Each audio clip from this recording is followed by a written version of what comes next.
everybody. This video is to walk you guys through your first unit essay assignment. So in this unit, you guys read a number of different short stories from different genres and movements around different topics. So what you're going to do is choose one of the stories that you read in this unit and develop a written literary analysis of that work.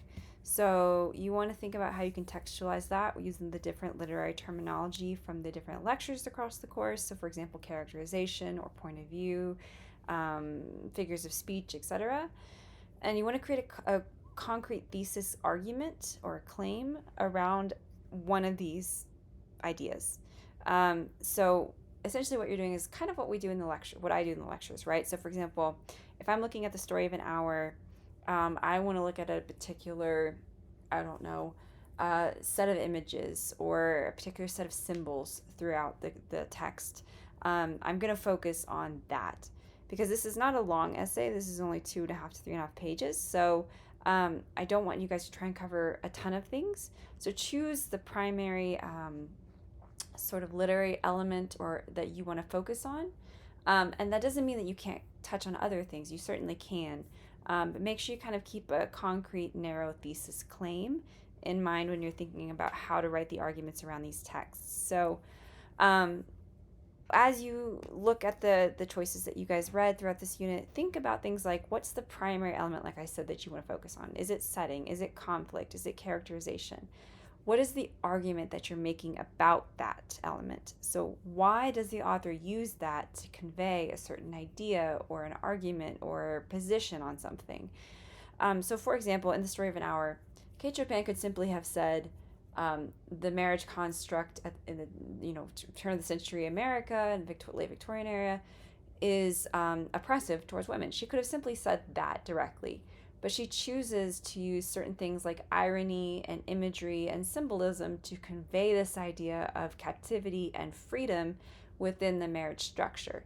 So why does she do that, particularly as a female author at this time? Why can't she just come out and say, this is an unfair construct? The same thing, for example, in The Lottery. Why does Shirley Jackson use symbols or foreshadowing to convey what's happening in this town and this tradition and this idea of being beholden to tradition for the sake of tradition versus simply saying this is a problem? So think about what they're trying to say and why they say it in the way that they do using particular literary elements. So think about what is the author's own experiences, their background, or the historical situation around the text. How does that influence it? For example, in Hills Like White Elephants, Hemingway himself was an expat who had fought in the wars, who lived abroad. So this was very much, a familiar lifestyle that he's writing about. How does that influence what's happening in the text? Now, don't let it become a biography and don't let it become a history essay. It's most important to keep the focus on the text and analyze the text as a piece of literature, but that doesn't mean that these other elements aren't important. Same thing, for example, with A&P. How does Updike's own experiences in modern consumer culture and post-war America, how does that influence A&P and what he's writing about? How does Amy Tan's own experiences influence Two Kinds? And then think about what the critiques you can make about the text in a scholarly manner. Now, critique does not mean negative necessarily. Critique can be a positive as well. But think from a scholarly perspective, what is the argument that you want to make around this text? And then how do you support that with evidence from the text and analysis? So you do need to include at least one research source in your work. Make sure you cite it correctly. Make sure you include it on the bibliography or works cited page. This should be a credible source which adds to or supports your argument.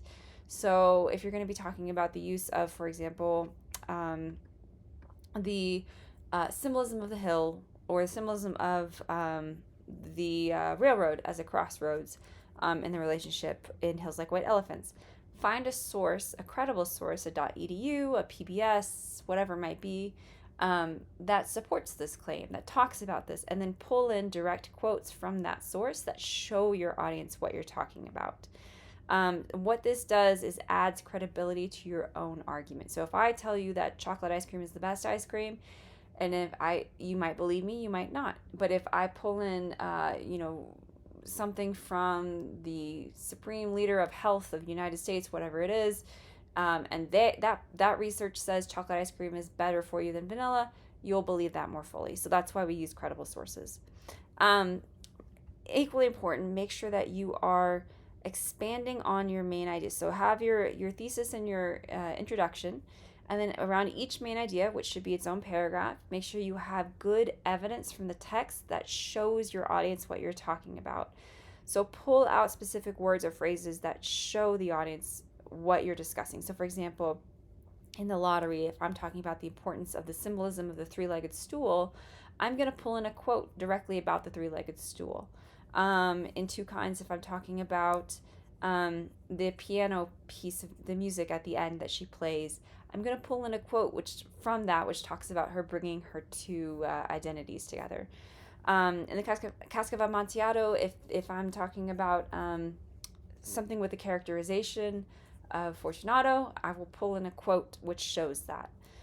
So make sure that, again, you're proving to your audience what you're talking about by pulling in direct quotes from your primary and your secondary sources, and then surround that with analysis in your own words. Explain to your audience more about that particular element, or why that quote shows that element and why that's important, how that contributes to the argument. So this essay needs to be 2.5 to 3.5 pages in length and is due by Sunday, March 9th at 11:59 p.m. You can write more. You just can't write less. If you write less, you will have points taken off. Make sure you have proper MLA. So you go back to the MLA document if you need it, but essentially header in the top left corner, double spaced, correct size and font. Make sure you have a title which indicates to your audience what your argument's going to be about. Make sure you have a page number in the top right corner.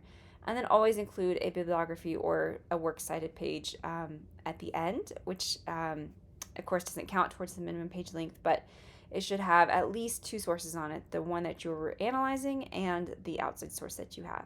And if you would choose to have more than one outside source, you're more than welcome to. Please do. So when you submit this, you're just going to submit a final essay. You will have completed an outline as a different assignment. That will actually be worth 20 points of your final essay grade. So the idea is that you complete the outline correctly, you get the full points. That actually gives you a bit of a boost on your essay grade. And the rest of the essay grade comes out at 80 points.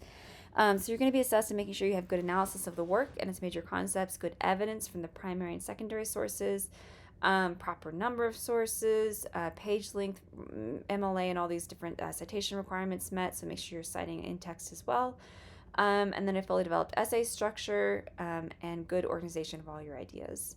So I've listed several different things you can consider. Again, I want you guys to keep your argument nice and narrow and detailed and focused. So don't try to cover too many things within a 2.5 to 3.5 page essay, because then it means you're not covering them as deeply as you should.